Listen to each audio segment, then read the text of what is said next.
Are you preparing for UGC Net Labour Welfare Code 55 or any other PSU HR exam? Join the best course on Tutelage Academy app now. Hello team, a very good evening to everyone. Welcome back to Tutelage academy. And आज के session में हम लोग discuss करेंगे inter state migrant workman act, regulation of employment and condition of service 1979। And I wish कि इस act को ये एक्ट आपको इतने अच्छे से समझ में आ जाए कि इस एक्ट से रिलेटेड कोई सा भी एमसीक्यू एग्जाम में you are able to solve it, right. चलिए, सो लेट्स स्टार्ट। एक कॉमन क्वेश्चन मैंने देखा है जो कि कई बार आया है, वो ये है कि इस यूनिट में जितने भी एक्ट्स है ना, उसके ईयर ऑफ एस्टैब्लिशमेंट से मैच द फॉलोइंग में आता है ना। तो contract labour act 1970, mines act 1952, inter state migrant workman act 1979, this you can remember, right. Next चलिए आगे बढ़ते हैं। Inter state migrant workman regulation of employment and condition of service act 1979 applies to establishment employing dash or more migrant workmen on any day of the preceding dash months.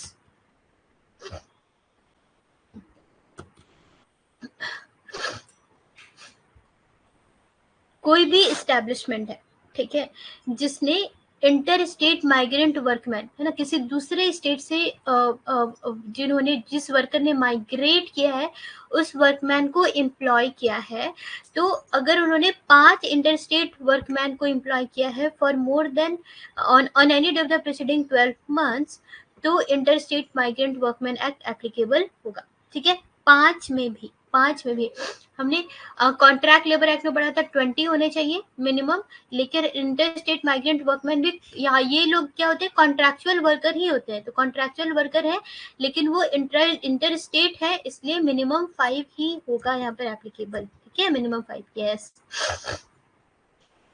it is applicable to every establishment that employs 5 or more migrant workmen from other states, or if it had employed 5 or more such workmen on any day in the preceding 12 months. It is applicable to contractors who employ a similar number of interstate workmen. Okay, contractor पे भी applicable है। अगर contractor नहीं directly establishment भी employ कर रही है तो भी 5 है, कॉन्ट्रैक्टर भी अगर है तो भी 5 है। जैसा भी अरेंजमेंट होगा तब भी 5 ही होगा, विद कॉन्ट्रैक्टर और without contractor. Amount of displacement allowance is paid by contract to every interstate workman at the time of recruitment is. तो जब भी इंटरस्टेट वर्कमैन को रिक्रूट किया जाता है, ठीक है, ये प्रिंसिपल एम्प्लॉयर है, कॉन्ट्रैक्टर है, और वो इंटरस्टेट माइग्रेंट वर्कमैन को इंटरस्टेट वर्कमैन को रिक्रूट कर रहा है, तो क्या होता है कि एक डिस्प्लेसमेंट अलाउंसेस मिलता है because they have travelled long from different state. तो कितना परसेंट डिस्प्लेसमेंट अलाउंसेस मिलता है? 2 का 1 आया है, किसका आंसर आया है? स्मृति ने आंसर किया है। यस, बिल्कुल सही है। 50% of monthly wages payable to him और ₹75 whichever is minimum, ठीक है, whichever is higher. तो every interstate migrant workman is entitled to disbursement allowances at the time of recruitment which may be either ₹75 और half of monthly payable wages payable to him whichever is higher, जो भी ज्यादा हो इन दोनों में है ना। तो यहाँ पर एक चीज मिसिंग है, whichever is higher, जो भी ज्यादा होगा वही, ठीक है। चलिए आगे बढ़ते हैं। Next question number 3, which is incorrect about the act? क्या एक्ट के बारे में गलत है? Let's study point number A. It regulates the employment of interstate migrant and their condition of service. बिल्कुल सही, this is the objective of the act.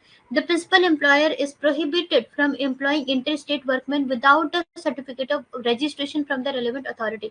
The same thing follows here कि यहाँ भी एक principal employer है और contractor है, तो principal employer को भी certificate of registration चाहिए होगा और यहाँ पे जो contractor होगा उसे भी licensing कराना होगा। तो same thing is there.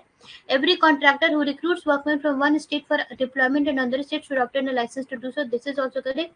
Our answer will be none of the above. All of the above is 3 का आंसर 2 किसने किया भाई? Which is incorrect? None of the above. All the 3 points are correct. None of the above should be answer. 3 का answer B आया है, रोहित और स्मृति। Why? Principal employer is prohibited from employing interstate workmen without certificate of registration, है ना। अगर certificate of registration नहीं है तो प्रोहिबिट किया है, तो इसमें गलत क्या है? कुछ भी गलत नहीं है, बिल्कुल सही है, इट्स एब्सोल्युटली करेक्ट। आपके माइंड में मतलब कंफ्यूजन किस बात का बन रहा है? I am not able to get it, कि कंफ्यूजन अगर आया तो क्यों आया। चलिए, all three statements are correct. Sorry, यहाँ पे दिख रहा है, कोई बात नहीं. Interstate Migrant Workmen Act 1979 is one of the 13 acts which are amalgamated to form Occupational Safety and Working Condition Code 2020. Okay, देखिए अभी ऐसा है ना कि यूजीसी नेट छोड़ के जो बाकी एग्जामिनेशन है, यूपीएससी, पीसीएस, वहाँ पे अगर जो भी एक्ट्स थे ना उनके सिलेबस में, contract labour act, interstate migrant workman act, इनको हटा करके actually code on wages, code on social security आ गया है. यूजीसी नेट ने अपना सिलेबस अपडेट नहीं किया है.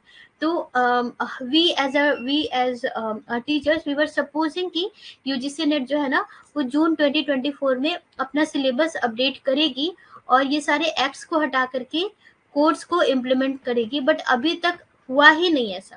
ठीक है, तो इसलिए आपको क्या करना पड़ेगा ना, आपको सारे एक्ट्स तो अभी फिलहाल पढ़ने ही पड़ेंगे, और हो सकता है कि दिसंबर 2024 में जो हमारा सिलेबस है वो अपडेट हो जाए. हो सकता है, मुझे लग रहा है, क्योंकि यूपीएससी अपडेट की है कई जगह और अपडेट हुआ है, तो यहाँ पे भी हो सकता है कि दिसंबर 2024 में आपको ये सारे एक्ट्स नहीं पढ़ने पड़ेंगे और आपको ये कोर्स ही पढ़ना पड़ेगा. ठीक है, बट फिलहाल फॉर सेफ साइड इतना तो थोड़ा मोड़ा हमें कोर्स के बारे में आइडिया जरूर होना चाहिए, है ना. थोड़ा मोड़ा कोर्स के बारे में आइडिया जरूर होना चाहिए कि इन केस बाय चांस अगर कुछ पूछा जाए तो देखिए आपके पास इतना एप्टीट्यूड होना चाहिए कि कौन सा एक्ट कौन चारे कोड में फॉल करेगा ये बता सके, है ना. तो इंटरस्टेट माइग्रेंट वर्कमैन एक्ट अगर आपके पास ऑप्शन रहेगा code on social security, code on wages, code on OSHWC, तो you should be having that aptitude कि फाइंड आउट करें कि ये कोड वेजेस से रिलेटेड है, सोशल सिक्योरिटी से रिलेटेड है, या फिर occupational safety and working condition से रिलेटेड है. Okay, so this is obviously related two point number 1, true. Okay, this is true, this is under OSHWC. इसके अंदर 13 एक्ट्स अमेलगमेट हुए हैं इसके अंदर 13 acts. One of the act is this one. Okay, चलिए, if you people want then मैं एक एक सेशन आपका इन सारे कोड्स पे भी ले लूंगी, मुझे कोई दिक्कत नहीं है, बट ये सिलेबस में नहीं है ना. बट आपको अगर इन्फॉर्मेशन चाहिए होगी तो एक एक एक्ट्स इन सारे कोड्स पे भी एक एक सेशन ले लिया जाएगा, no issues. Wages in inter state migrant worker act 1979 does not include. अब हर एक एक्ट में ना आपको वर्कमैन और वेजेस का डेफिनेशन आप हर एक्ट में नोट डाउन कीजिए. कॉन्ट्रैक्ट लेबर एक्ट में भी वर्कमैन का क्या डेफिनेशन है, वेजेस का क्या डेफिनेशन है, और माइग्रेंट वर्कर एक्ट में भी आप वेजेस और वर्कर का डेफिनेशन नोट डाउन कीजिए. कल मैंने आपसे पूछा था कि कॉन्ट्रैक्ट लेबर एक्ट में आउट वर्कर वेजेस के वर्कर के डेफिनेशन में एडेड है कि नहीं, किसी ने चेक किया था? हमेशा वेजेस और वर्कर का डेफिनेशन आपको हमेशा हर एक्ट में देखना है बाय डिफॉल्ट. मैं बताऊं या ना बताऊं, वर्कर एंड वेजेस ये दोनों डेफिनेशन आपको देखने ही है हर एक्ट में बाय डिफॉल्ट. बहुत सारे एक्ट में आपको सेम मिलेगा तो आपको वरी नहीं करना है. बहुत सारे एक्ट में माइन्यूट डिफरेंस होते हैं वेजेस में. ठीक है, तो ये that you have to take care. Yes, wages में इसमें पीएफ, बोनस, ट्रेवलिंग अलाउंसेस और ग्रेजुटी. देखिए, पीएफ और ग्रेचुटी और बोनस किसी भी एक्ट में, किसी भी वेजेस में नहीं होता है. पीएफ और ग्रेचुटी और बोनस हाँ कभी भी वेजेस में होगा ही नहीं. कहीं कहीं ट्रैवलिंग अलाउंसेस है, कहीं कहीं नहीं है. तो यहाँ पे कोई सा भी does not include PF, bonus, travelling allowances, gratuity, ये सब कभी भी वेजेस में नहीं आते हैं. ओके, चलिए. Which of these are duties of a contractor? Which of these are duties of a contractor? Within 15 days in prescribed form furnish particulars to authority from which an interstate workman is recruited, issue passbook to every interstate workman, provide displacement allowances, all of the above. Yes, तो contractor की कुछ कुछ duties होती है ना, ये हमने ये जो सेटअप है एम्प्लॉयर का कॉन्ट्रैक्टर का, तो कॉन्ट्रैक्टर की ड्यूटीज होती है कि इनमरेट करना, और फिर जो एम्प्लॉयमेंट कार्ड है ना, हमने कॉन्ट्रैक्ट लेबर एक्ट में देखा था एम्प्लॉयमेंट कार्ड इशू करना. The same here is passbook. मतलब ये कॉमन क्वेश्चन है, who issues passbook to interstate workman. ये क्वेश्चन कई बार आ गया है, ये रिपीटेड क्वेश्चन. ठीक है, तो कॉन्ट्रैक्टर पासबुक इशू करता है, कॉन्ट्रैक्टर वर्कर को रेम्यूनरेट करता है, उसे डिस्प्लेसमेंट अलाउंसेस भी वर्कर को भी देते हैं, क्योंकि इंटरस्टेट वर्कमैन अब तो क्लियर है. कॉन्ट्रैक्चुअल एग्रीमेंट अगर आपको समझ में आ गया है तो कॉन्ट्रैक्चुअल एग्रीमेंट में सब कुछ सेम होता है. रजिस्ट्रेशन, लाइसेंसिंग और ये सारे वर्कर के लिए रिस्पॉन्सिबल होता है, और एम्प्लॉयर इसको इंश्योर करता है कि कॉन्ट्रैक्टर अपना काम ठीक ठाक से कर रहा है. The same applies here. बस यहाँ पे क्या है कि चीजें कि जो वर्कर है हमारा वो इंटरस्टेट वर्कर है, दैट्स इट, और कोई चीज नहीं. ठीक है, तो ये डिस्प्लेसमेंट अलाउंसेस देता है, पासबुक इशू करता है, and within 15 days in prescribed form furnish particular to authority from which interstate workman is recruited. तो 15 दिन के अंदर अंदर वो सारे एम्प्लॉयर को ही बताता है कि भाई मैंने इंटरस्टेट वर्कमैन को रिक्रूट किया है, there from such and such state, उनका name, address, age, qualification such and such. Okay, as per this law, the contractor deploying the migrant worker must provide terms and conditions of the recruitment to the workers. These are the remuneration payable, hours of work, fixation of wages and other essential amenities। ये सारा जो है ना contractor को बताना पड़ता है। हाँ, सारा कॉन्ट्रैक्टर को माइग्रेंट वर्कमैन को बताना पड़ता है रिक्रूटमेंट के समय कि भाई आपका आवर्स ऑफ वर्क क्या होगा, रेमुनेशन क्या मिलेगा, फिक्सेशन ऑफ वेजेस क्या होगा, अदर एसेंशियल एमिनिटीज क्या होगी, सारा कॉन्ट्रैक्टर बताता है वर्कर को। Inter state migrant worker is defined as, यहाँ पे वर्कर का डेफिनेशन यही है कि कोई ऐसा person who is recruited by contractor in one state, an agreement or arrangement for employment in establishment of another state, and it can be with or without the knowledge of principal employer। principal employer को कभी कभी पता भी होता है, कभी कभी नहीं भी पता होता है, वो कॉन्ट्रैक्टर पे पूरा ट्रस्ट करता है कि भाई वो देख रहा है। ओके, तो सेक्शन 2E में वर्कर का डेफिनेशन है, it can either be recruited by contractor और he is employed by employer through an arrangement as a contract worker, कैसा भी हो सकता है। ठीक है, चलिए next, match the following contractor, controlled industry और इस्टेब्लिशमेंट। बहुत आसान है। हाँ, 8 का पॉइंट नंबर 1। हाँ, contractor is a person, agent और employ otherwise undertake to produce given result, है ना। एम्प्लॉयर को बोलता है भाई हम आपका 100 एम्प्लॉयर का टाइपिंग का 100 वर्कर का एम्प्लॉयर का टाइपिंग का काम मैं करवा दूंगा। मतलब कॉन्ट्रैक्टर एम्प्लॉयर को कमिट करता है कि I can hire workers who can do such and such work for you. Okay, and then controlled industry, any industry which is in controlled by union, by declared by central act। किसी central act ने declare किया हुआ होता है कि particular industry is under the control of such and such union. Establishment is a place where any industry और trade is carried out. Okay, इस एक्ट में भी वही है। सेक्शन 2 में सारे डेफिनेशन होते हैं। उसके बाद डेफिनेशन के बाद इसमें क्या चीजें स्टार्ट हो रही है, इसमें सीधा रजिस्ट्रेशन और लाइसेंसिंग का काम स्टार्ट हो रहा है। ठीक है, अब मान लीजिए आपने नहीं भी पढ़ा है तो भी क्या आप आंसर कर सकते हैं, कॉमन सेंस या फिर कॉन्ट्रैक्ट लेबर एक्ट का एक आइडिया लगा के क्या इसको आंसर कर सकते हैं। Let's see who all can answer this. Let's see question number 9, who all can answer.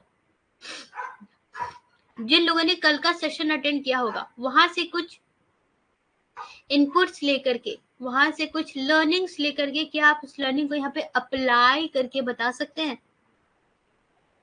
पहले क्या होता है बाद में क्या होता है।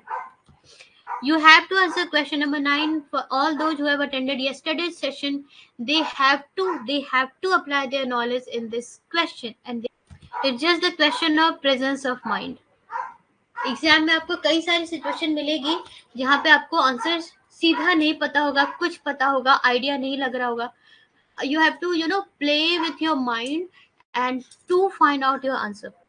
सबसे पहले क्या काम होता है, सबसे पहले पहले रजिस्ट्रेशन का काम होता है, फिर लाइसेंसिंग का काम होता है। पहले रजिस्ट्रेशन फिर लाइसेंसिंग। अब ठीक है, तो सेक्शन 3 और 4 ये तो रजिस्ट्रेशन से ही रिलेटेड होगा, है ना, और 7 और 8 हमारा लाइसेंसिंग से रिलेटेड होगा, इतना तो पक्का है। फिर यहाँ पे क्या होता है, सबसे पहले अपॉइंटमेंट ऑफ रजिस्टरिंग ऑफिसर होता है, फिर रजिस्ट्रेशन होता है। ये हमने देखा है सीरियल वाइज जैसा होता है। तो सबसे पहले 3 का डी हो जाएगा और 4 का सी होगा। ठीक है, और यहाँ पे भी सबसे पहले अपॉइंटमेंट ऑफ लाइसेंसिंग ऑफिसर होगा, फिर लाइसेंसिंग होगा। ठीक है, यस, यहाँ ADBCCDD बिल्कुल सही है ना। वेरी गुड सारा, एंड जिन्हें भी आंसर किया, स्मृति, नेहा, सारा, Rohit, very good. This is what I was expecting. Thank you all. Question number 10, application for grant of license under section 8 should contain which of the following particulars। तो grant of license section 8 में है, तो 6 तो 7 8 क्या है, section 8 is licensing of contractors। तो यहाँ पे grant of license हो रहा है section 8 में, तो contains which of the following particulars। applications में क्या क्या चीजें होनी चाहिए, सारी चीजें होनी चाहिए यार। Location of establishment, nature of process, operation of work, है ना। अब लाइसेंसिंग के लिए अप्लाई करना है, if I am the contractor तो in application I have to ensure everything, all of the above होगा। ओके, देखिए यहाँ पे थोड़ी सी थ्योरी है इंपॉर्टेंट सी। Every application for the grant of license under Section 8 shall be made in the prescribed form and shall contain the particulars regarding the location of the establishment, nature of process, operation of work for which interstate migrant workers are to be employed, and such other particulars as may be prescribed. जो भी चीजें वहाँ लिखी होगी as application में होना चाहिए. Contractor makes an application for licensing to licensing officer. Employer has the responsibility for the registration of his establishment. Registration is done by registering officer, and both licensing officer and registration officer they are appointed by appropriate government. This you have to remember, है ना. कौन appoint करता है इसको? appropriate government. Okay, right? ठीक है. Next, which of the following is not correct? Let's see. Which is not correct. नीचे से देखते the wages, number of holidays, working hour and other condition of recruitment of a migrant worker must be same as those of extended to local workmen. सारा कुछ same होना चाहिए. जो भी condition of work, terms and condition of work, wages, everything should be same. ठीक है. It also help the government to keep a track. जब Covid आया था ना, तो कोविड में जो माइग्रेंट वर्कमैन थे जो वापस अपनी स्टेट पे जा रहे थे, तो गवर्नमेंट डेटा निकाल के दे रही थी कि कितने वर्कमैन एक्चुअली अपने स्टेट तक पहुंच पाए हैं, कितने वर्करमैन पहुंच भी नहीं पाए थे बिकॉज ऑफ बेसिक नेसेसिटीज. बहुत सारे लोगों की डेथ भी हो गई थी, राइट. तो कोविड में हमने ये सारा देखा था. तो गवर्नमेंट को ट्रैक रखना काफी जरूरी होता है कि कितने वर्कर्स माइग्रेट किए हैं, और इसीलिए रिकॉर्ड्स और रजिस्टर्स मेंटेन करना कॉन्ट्रैक्चुअल लेबर के केस में it utmost important. The registration of establishment deploying the migrant labor creates a system of accountability and acts as the first layer of formalization of utilizing their labor. बिल्कुल सही है. The wages of migrant worker must be lower. नहीं, बिल्कुल भी ऐसा must not be lower. Minimum wages act में जो wages हैं उससे ज्यादा ही वेजेस होने चाहिए, कम कभी भी नहीं होने चाहिए, है ना. तो हमारा आंसर हो जाएगा point number B. Question number 13 section 3 और 4. और देखिए क्वेश्चंस को सॉल्व कीजिए तो बी स्मार्ट, छोटी छोटी चीजें याद करते जाइए. सेक्शन 3 और 4 रजिस्ट्रेशन से रिलेटेड था.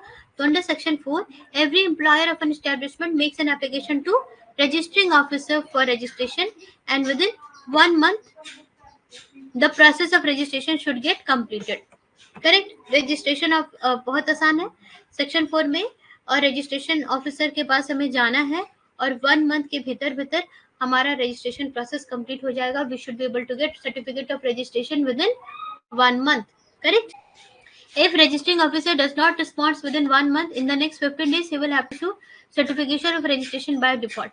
This is important. If registering officer is not responding under 1 month, तो फिर by default he will have to issue the certificate of registration. This certificate is needed for employing interstate workmen. है ना. Registering officer को deny करना है भाई, तो 1 month के भीतर कर दो, उसके बाद नहीं कर पाओगे. Which of the following is not correct? Contractor needs to have license for recruiting interstate workmen. Correct. License is granted for a specific period. Okay, बिल्कुल सही है. License contains the particular location of establishment, nature of process, operation of work. बिल्कुल सही है. Licence में ये सारी चीजें होती है. License can be revoked if the holder has failed to comply with the condition. बिल्कुल सही है. कॉन्ट्रैक्टर अगर कोई कंडीशन गलत दिया है या फिर कंडीशन नहीं मानता है तो लाइसेंस रिवोक हो जाएगा. तो विच इज नॉट करेक्ट. यहाँ पे इनफैक्ट होना चाहिए option none of the above, all of the above लिखा हुआ है, और पॉइंट हो जाएगा हमारा आंसर ई. 14 का आंसर हो जाएगा ई, है ना. हाँ, yes, thank you Shiv. Question number 15 registration of establishment is mention in quickly question number 15 please answer.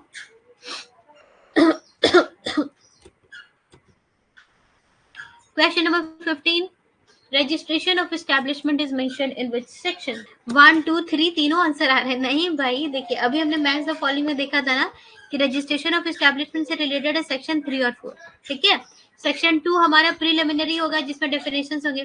और सबसे पहले क्या होता है, अगर यहाँ से रजिस्ट्रेशन स्टार्ट हो रहा है तो सबसे पहले हमें रजिस्ट्रेशन ऑफिसर को अपॉइंट करना पड़ता है. तो appointment of registration officer is section 3 और रजिस्ट्रेशन एक्चुअली जिसमें है सेक्शन 4 में है. उसी तरह लाइसेंसिंग में भी था. सेक्शन 7 था अपॉइंटमेंट ऑफ लाइसेंसिंग ऑफिसर, और section 8 was actually the process of licensing. Done, clear, okay. Okay, every principal employer of an establishment to which this act applies shall, within such period as the appropriate government may by notification the official gazette make an application to registering officer in such form and manner and on payment of such fees as may be prescribed for the registration of establishment. Simple एक ही sentence है जिसे इतना बड़ा है बताया गया है, just याद कर लीजिए, that's it. Okay, appropriate government ही अपॉइंट करता है किसको, रजिस्टरिंग ऑफिसर को as well as licensing officer को. हु अपॉइंट्स लाइसेंसिंग ऑफिसर, अभी जस्ट मैंने आंसर किया, appropriate government appoints licensing officer. Other facilities listed in section 16. अब देखिए सेक्शन 3-4 याद हो गया, सेक्शन 7-8 याद हो गया, एक आपको आइडिया मिल गया कि एक्ट में क्या क्या चल रहा है ना. उसके बाद सेक्शन 16 में कुछ आ जाती है अदर फैसिलिटीज. तो अदर फैसिलिटीज में क्या क्या चीजें हैं, तो अदर फैसिलिटीज में, और ये इस तरह आप ध्यान दीजिए, कॉन्ट्रैक्ट लेबर एक्ट में भी ऐसा था.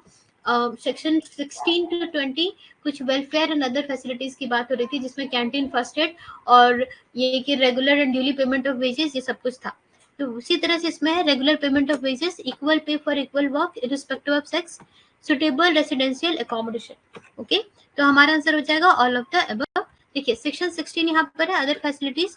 It shall be duty of every contractor employing interstate migrant workman in connection with the work of an establishment to which this applies, to ensure regular payment, to ensure equal pay for equal work, to ensure suitable condition of work, to provide and maintain suitable residential accommodation. देखिए migrant workman को in fact पता ही नहीं होता है, बहुत सारे migrant workman को India में, उनके लिए एक्चुअली एक लॉ है जिसमें कि कॉन्ट्रैक्टर को इतनी सारी चीजें प्रोवाइड करनी है. कॉन्ट्रैक्टर को सुटेबल रेसिडेंशियल अकोमोडेशन भी प्रोवाइड करना है और मेंटेन करना है. कॉन्ट्रैक्टर को इंटरस्टेट माइग्रेंट वर्कमैन के लिए मेडिकल फैसिलिटीज भी प्रोवाइड करनी है, that too free of cost. Contractor को प्रोटेक्टिव क्लोथिंग के लिए चार्ज नहीं करना है, प्रोटेक्टिव क्लोथिंग भी वर्कमैन को फ्री ऑफ कॉस्ट देनी है. तो बहुत सारे वर्कर्स को ये पता भी नहीं होता है ना, right. Registers and records, please answer question number 18. Register and records are maintain by, 18 का आंसर ए भी आया, 3 भी आया. मुझे कंफ्यूजन हो रहा था कि let's see who all are answering A and who all answering C. देखिए रजिस्टर एंड रिकॉर्ड्स काफी ज्यादा इंपॉर्टेंट है. बीओसीडब्ल्यू एक्ट हो गया, इंटरस्टेट माइग्रेंट वर्कमैन हो गया, कॉन्ट्रैक्ट लेबर एक्ट हो गया, सब में, इनफैक्ट बाकी सारे एक्ट में भी. और यहाँ पे स्पेशली इंपॉर्टेंट है कि दोनों को मेंटेन करनी है ना. Records of worker should be there at both the end, at both the ends. कभी भी इंस्पेक्टर, और हर एक्ट में इंस्पेक्टर होता है, हर एक्ट में रिकॉर्ड्स एंड रजिस्टर्स होते हैं. तो कभी भी इंस्पेक्टर आकर के चेक कर सकता है. And by default DM is by default inspector of every industry. और कभी भी डिस्ट्रिक्ट मजिस्ट्रेट किसी भी इंडस्ट्री में जो उसके डिस्ट्रिक्ट में है वहां पे जाकर के चेक कर सकता है records and registers. Prohibition against employment of interstate workman occur when, prohibition कब होगा इस एक्ट का. Principal employer has no certificate of registration, registration has got revoked, principal employer has applied for registration and has not received it. अगर ऐसा कुछ condition होता है तो फिर आप इंटरस्टेट माइग्रेंट वर्कमैन को एम्प्लॉय नहीं कर सकते. यस 19 का D. Question number 20. Journey allowances refer to, एक डिस्प्लेसमेंट अलाउंसेस होता है, एक पासबुक होता है, एक जर्नी अलाउंसेस होते हैं. ये तीनों एक्ट के यूएसपी हैं, ये किसी और एक्ट में नहीं है. तो journey allowances refer to payable journey by contractor. For journey onwards, during journey, the workers are entitled to pay wages, a sum not less than the fare from the place of residence of interstate migrant workman act in his state of place of work to other state. एक state से दूसरे state तक जाने में जितने खर्च होते हैं वो होता है जर्नी अलाउंसेस.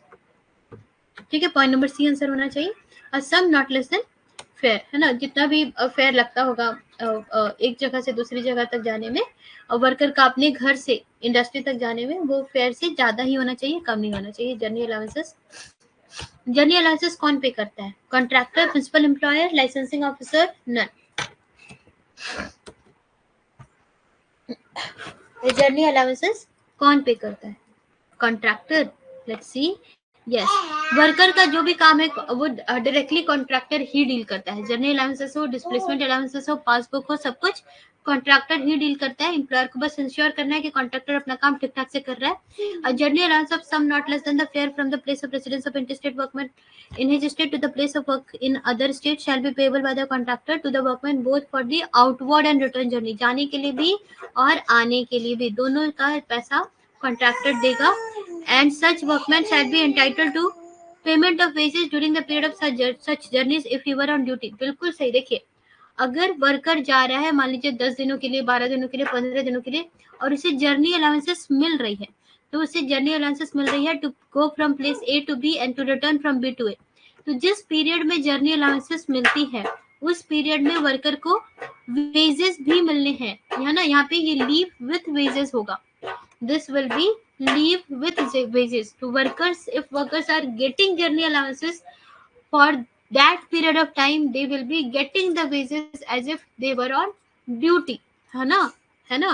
ठीक है, तो जर्नी अलाउंसेस इसी से क्लब्ड है कि allowances will be given as well as wages will also be given ना। तो migrant workers should know these things, otherwise they may get exploited। they are in fact getting exploited by the contractors।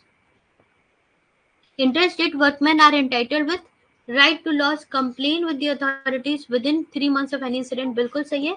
इतने सारे टाइटलमेंट होते हैं workman के साथ कि वो अथॉरिटीज के साथ कंप्लेन कर सके within 3 months of any incident. कुछ अगर ऐसा इंसिडेंट होता है, termination of employment after the contract period without liability, suitable residential और मेडिकल फैसिलिटीज के लिए वो एंटाइटल्ड होते हैं। कॉन्ट्रैक्टर उनको रेसिडेंशियल फैसिलिटीज प्रोवाइड करे, मेडिकल फैसिलिटीज प्रोवाइड करे, सब कुछ हो। होम जर्नी अलाउंसेस मिले, डिस्प्लेसमेंट अलाउंसेस मिले, all of the above. All these facilities are there with interstate migrant workman act, जो कि कॉन्ट्रैक्चुअल अदर कॉन्ट्रैक्चुअल लेबर्स के साथ नहीं होते, उनको इन सब की जरूरत नहीं होती। ठीक है, yes, right to launch complaint होगा, पर बाकी और जो एक्ट है ना, ये तो एक काइंड ऑफ रेप्लिका आप मान सकते हो कॉन्ट्रैक्ट लेबर एक्ट का, जिसमें कि वर्कर हमारे थोड़े अलग टाइप के इंटरस्टेट से, दैट्स इट, है ना। तो यहाँ पे बोथ आर ट्रू होगा। देखिए, ए भी आंसर आ रहा है, ए डी बी तीनों आंसर आ रहा है। नहीं भाई, दोनों तो both are true. Point number D, both are true. Principal employ क्या करेगा, किसी रिप्रेजेंटेटिव को अपॉइंट करेगा जो कि डिस्बर्समेंट के टाइम पे प्रेजेंट हो और चेक करे कि कॉन्ट्रैक्टर ठीक से पेमेंट कर रहा है कि नहीं। And it should be the duty of representative to certify the amount paid as in wages in such manner as may be prescribed. Both are true, दोनों ही चीजें सही है। रिप्रेजेंटेटिव चेक करेगा कि वेजेस सही अमाउंट में मिल रहे हैं कि नहीं, बिल्कुल सही है। Employer is liable, employer is liable to make payment. अगर कोई बैलेंस रह गया, अगर कोई ड्यू है, कॉन्ट्रैक्टर के पास पैसे नहीं है, वो नहीं दे पा रहा है, तो एम्प्लॉयर को पेमेंट करना है। If allowances is not paid by contractor, journey allowances नहीं दे पा रहा है या कुछ नहीं दे पा रहा है, तो एम्प्लॉयर पे करेगा on the behalf of contractor. Section dash describes the appointment of inspector. अब हर एक्ट में कोई ना कोई इंस्पेक्टर होता है, तो इस एक्ट में section 20 talks about appointment of inspector, जो कि आकर के चेक कर सकता है यहाँ के सारे रूल्स ठीक से अप्लाई हो रहे हैं कि नहीं, पासबुक इशू हो रहा है कि नहीं, जर्नल अलाउंसेस मिल रहा है कि नहीं, सारा इंस्पेक्टर चेक करेगा। एप्रोप्रिएट गवर्नमेंट ही इंस्पेक्टर को अपॉइंट करता है, जितना भी मन करेगा उतने इंस्पेक्टर को अपॉइंट करेगा। नहीं करता है इनफैक्ट तो बाय डिफॉल्ट डीएम तो है। ओके, 25 यहाँ पे देखिए, जो भी प्रिंसिपल एम्प्लॉयर होता है वो एनुअल रिटर्न भेजता है इन फॉर्म 24। फॉर्म्स के नंबर याद रखिएगा, आता है in form 24 to the registering officer not later than. तो कितना जो है ना, वो एनुअल रिटर्न को प्रिंसिपल एम्प्लॉयर रजिस्टर, अगर आपका रजिस्ट्रेशन हुआ है आपके एस्टेब्लिशमेंट का, तो आपको एनुअल रिटर्न रजिस्ट्रिंग ऑफिसर को देना ही पड़ेगा। This is true in case of contract labour. जब भी कभी रजिस्ट्रेशन होता है तो एनुअल रिटर्न फाइल करनी पड़ती है। ठीक है, और the date is 15 February। Sorry for the noise, the date is 15 February। Principal employer shall send annual return in form 24 to the registering officer before 15 February। 15 फरवरी से पहले एनुअल रिटर्न फाइल करना पड़ता है प्रिंसिपल एम्प्लॉयर को, अगर आपके establishment का रजिस्ट्रेशन हुआ है तो। Next, punishment for contamination of act will be 2 years fine and fine of rupees 2000, 2 years imprisonment and a fine of rupees 2000. यहाँ पे भी वही है कि अगर अब कोई पर्सन अग्रीव्ड है by an order of registering officer या फिर licensing officer, the same thing as we had seen in contract labour act. Contract labour act में भी अगर आप अग्रीव्ड हो रजिस्ट्रेशन से या लाइसेंसिंग से, यहाँ पे भी inter state migrant workman act में भी अगर आप अग्रीव्ड हो रजिस्ट्रेशन से या लाइसेंसिंग से, you will go to appellate officer and the time period will be 30 days, है ना, सिम 30 days within the order, 30 days, बिल्कुल सही है। लेकिन यहाँ पर क्या होता है, एक चलान रिसिप्ट लगता है 25 रुपए का उसके साथ साथ।